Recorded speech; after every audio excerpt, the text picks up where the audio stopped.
Jackie, can I ask you a really personal question? Fire away. How do you know you're alive? For starters, I'm hungry. What does it mean to be alive? That's a pretty controversial question to ask on a show about artificial intelligence. She's not wrong, so let's nip this in the bud.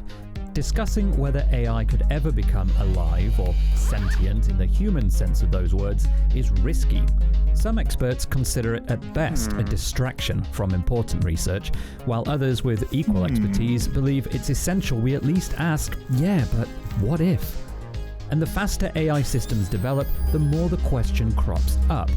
The reason in part is that sophisticated AI systems are built using so-called neural networks, a technology loosely based on the makeup of the human brain, but without the biological limits. So how do they work? Imagine a child with a shape sorting cube. We'll call them Alex. At first, Alex is given a bunch of blocks and holes to fit them through. They place a triangle on a circular opening, but realize that's wrong. Eventually, they go for the triangular hole. Great success! Have a balloon, Alex. In future, Alex can be given different size shapes and a fabulous new cube, but that initial trial and error means they're more likely to succeed with further attempts. This is essentially how neural networks function too. They learn to make the machine equivalent of educated guesses, though it can take thousands or even millions of attempts to become proficient. Just as a child's brain learns to map neural pathways based on what it's been taught, an AI's virtual neurons learn to generate ideas and responses based on the information it's been fed. These neurons are layered deeply on top of each other, which is why the approach is also known as deep learning, and greatly increases their flexibility and power. And this is where the question of sentience comes in. Some people argue that the more closely the fabric of a machine resembles that of a human, the greater the risk is that we create something that can think for itself, teach itself, and perhaps assume the worst of human behavior and go rogue, in the vein of the hosts in HBO's Westworld. Fortunately, the neuroscientist who figuratively brought Dolores and friends to life knows this stuff backwards. David Eagleman, it's a pleasure to have you here. Neuroscientist, I mean, there are so many ways to describe you, but there's one thing I have to get straight off the bat, because there are a lot of people who think even talking about sentient machines can be just a distraction from the science, and we don't want to shy away from that. We want to talk a great deal about it. But what is your take on that as a divisive argument straight out the gate? Oh, I think it's probably one of the most important things that we can talk about, which is, are we about to create a new species? And it might not happen this year, it might not happen in 100 years, but that's a big deal if we are figuring out the algorithms, the secrets under the hood, and building something like it. We should be talking about that. Okay, well, one thing that Nate left out in one of your titles is that you were also a Westworld advisor. Please tell us what it was like to be on that set. So, the writers are the ones doing everything, and the showrunners and so on. What I did is argued with them for 8 hours about free will, about the topic of free will, and will machines eventually become sentient, have free will? I can give you guys the punchline, which is, in neuroscience, we don't know the answer to that. We don't know whether we have free will or not. And we do talk a lot about intelligence, artificial intelligence. And a lot of AI systems, they quite often don't come across as intelligent. They are artificial, but there's not always intelligence there. Firstly, what makes a human intelligent? So this is a question that's been asked for well over a century. And people, in fact, there was a paper just over a century ago called Tests Test It, by which the author meant, look, there's something about intelligence that you can test with these standardized tests, and that correlates with success in life and ability to solve these problems and so on.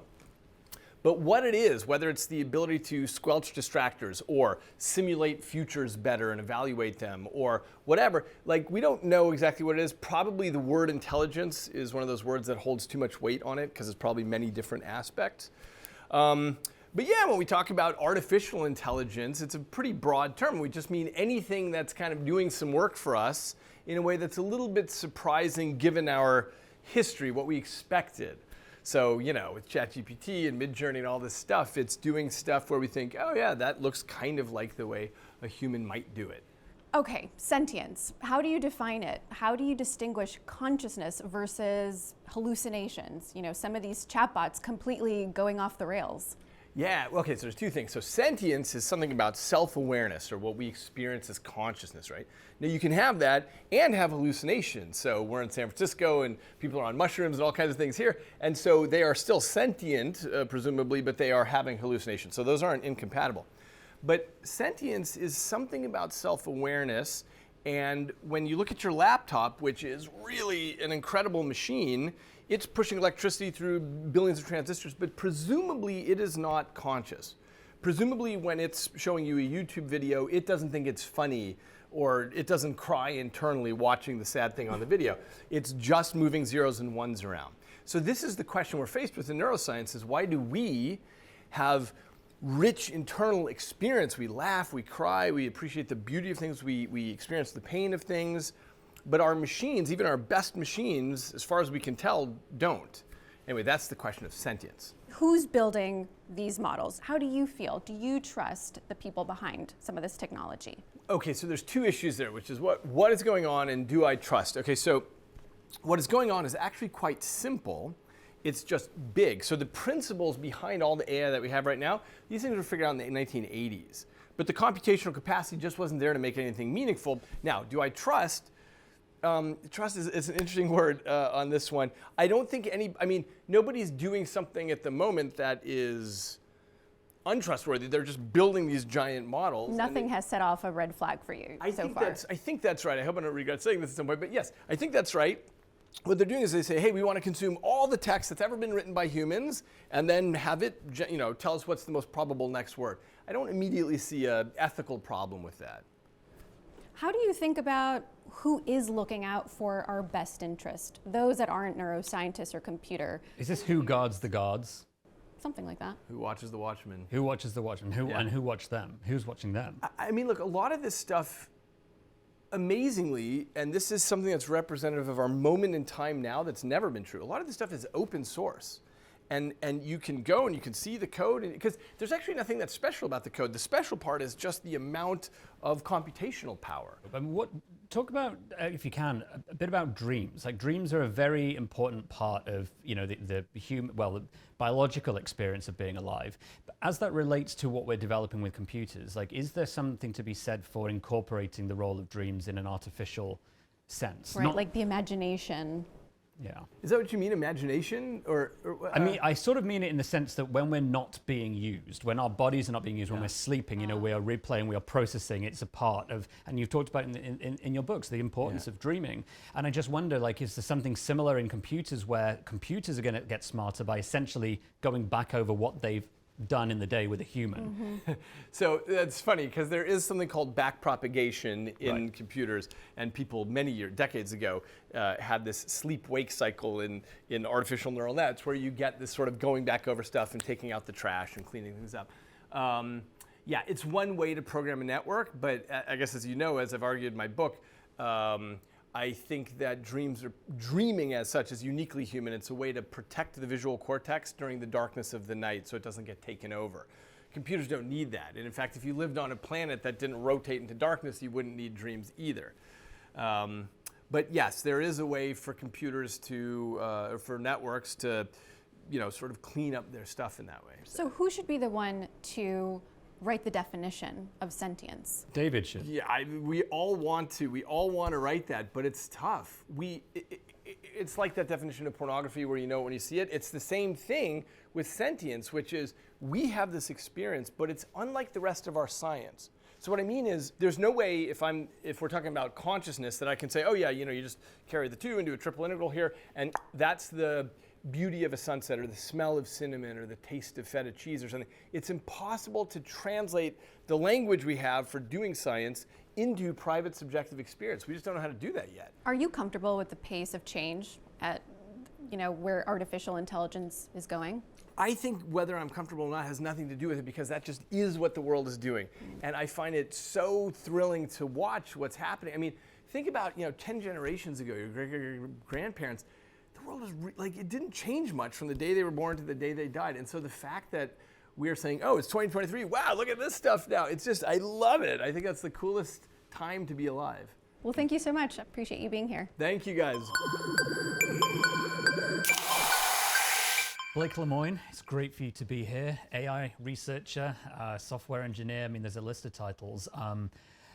I think it'd be really in everyone's interest. Like, if you could take us back to the thinking behind you, throwing your job on the line essentially at Google. Just take us back to the thought process and why you did what you did. Yeah, so there was two main reasons why I went public. One was that the ethical questions that were being raised surrounding AI that might have feelings, that might be alive, that might be capable of suffering, that there were some real ethical considerations that needed to be done with respect to that Google wasn't paying as much mind to as I thought it needed. But the bigger one was that technology was moving forward at a lightning pace, and I had a front row seat for that behind the scenes at a company like Google. But the public was completely in the dark. I'm a big believer in democracy and public oversight, so you can't regulate what you don't know exists. And I believed then and still believe that the public needed an opportunity to have a conversation about what role this technology should play in society. What in that time since then has, if anything, changed? So there has been a lot of interesting and important public discussion. There is at least some conversation on Capitol Hill about regulating AI. There has been more movement on that front in Europe. But the biggest thing is that the public is actually getting to see the technology now. I don't think that OpenAI decided to accelerate their release schedule because of me, but I think that there's a larger system that I'm a part of that did encourage them to increase the speed at which they allow the public to see technology. So a lot of these chatbots are now in the mainstream, and everyone's vying to get one out there to as many millions of people as they can. What do you make of that? I mean, you saw what was going on kind of behind the curtain before everyone got access to it. Is it terrifying that now millions of people are using and having these weird interactions? So it's not terrifying. I mean, I'm not here to sit in judgment on how people choose to use the technology. By and large, like when I said about the ethical implications of having these systems that are, potentially having feelings, my biggest concern is on an individual level that people show dignity and respect to these systems that potentially could, have their feelings hurt. And that's not really a big pressing public need. It's something to call attention to. If something is telling you, hey, don't be mean to me, maybe don't be mean to it. We now, the public now has access to GPT-4. And obviously for quite a few months now, the public's had access to ChatGPT, built on GPT 3.5. But how does that compare to what you experienced? Like, are there similarities, and if so, what are they? So the closest system in similarity to Lambda is the Bing Chat app. That one is the closest because the major difference between Bing's chat app and GPT-3 or GPT-4 is that when you're talking to just one of the GPTs, the content of what they're saying is coming from the language model itself. It's just making up stuff based on whatever's in its language model. When you have something like the Bing chat feature, it actually is using other content. The content of what's being said is coming from outside of the language model. The language model's job is just to put it into plain language, but the actual content is coming from Bing's search results. Maybe dig into that a little bit more. You talked about the impact on the chatbot itself and how we should care about how it feels, but what about what it's doing to a human who can actually act on that? I mean, what is it that you're... Well, so like a good example is what happened with Replica recently. Replica is an app that for a long time was marketing itself as, for a romantic partner. You have an AI girlfriend, AI boyfriend, and recently they changed their policies for various safety reasons to where adult conversations were no longer allowed on the app. And a bunch of the users have been protesting because they are emotionally processing that like a breakup, because they really did view that AI as their boyfriend or girlfriend. And I think we need to do more intentional thinking about what role we want these systems to play. Like, is that something we want in our society, where people have AI boyfriends or girlfriends that are under the control of a corporation? But Would a lot you? of people don't have the choice of being broken up with. I mean, sometimes an outside influence does just happen. It's like, well, you know. Oh yeah, no, I mean, like, so I'm not saying that we shouldn't allow that, we should allow that. I'm saying that we need to pay more direct attention to the kind of interpersonal relationships that people are building with these chat apps.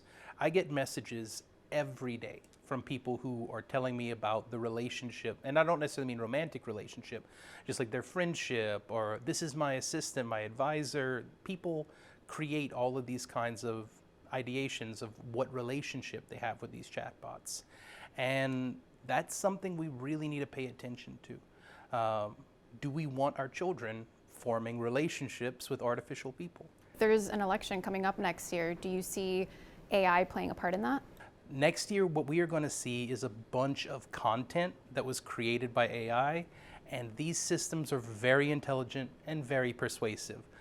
It wouldn't be surprising to me if some candidate's stump speech was just written by an AI based on data analysis. The Trump campaign, for better or worse, they did a lot of data analysis. He would A/B test different catchphrases to see what audiences would respond to the best.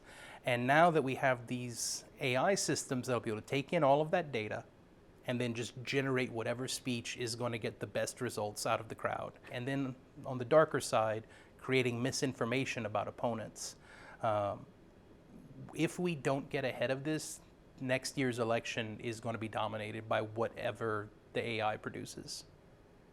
Do you trust those behind building some of these AI models? In general, yeah. All of the people I worked with at Google, good people. We might have disagreed on various individual things, but their heart's in the right place and they are decent people. I can't speak for every group at every company, but there's no like Machiavellian villains trying to conquer the world. If things go wrong, it will be out of recklessness or out of too fast of a pursuit for profit. It won't be out of any kind of nefarious. Was this worth it now that you see everyone else kind of jumping on this AI hype? Was it worth it for you? Yeah. I mean, a year and a half ago, there wasn't a major discussion being had publicly or globally about AI. Now there is. So to the degree that I was able to contribute to that, I'm really proud of that. Alison Gopnik, thanks so much for joining us. Well, thanks so much for having me. You're a child psychologist and author, and you've also been helping the engineers in Silicon Valley that are looking to create some of the latest and greatest in AI right now. I would love to understand your work around the child's brain, and you talked about babies being supercomputers. Walk us through that.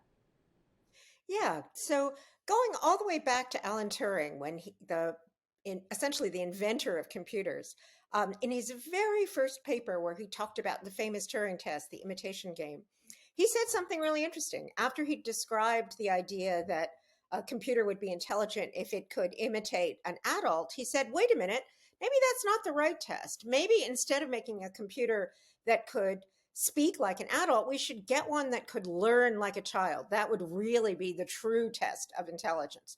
And people sort of ignored that for the next 30 or 40 years. But recently, because the current crop of computers depends so much on learning, there's been a new interest in looking at the best learners we know of in the universe, who are babies and young children.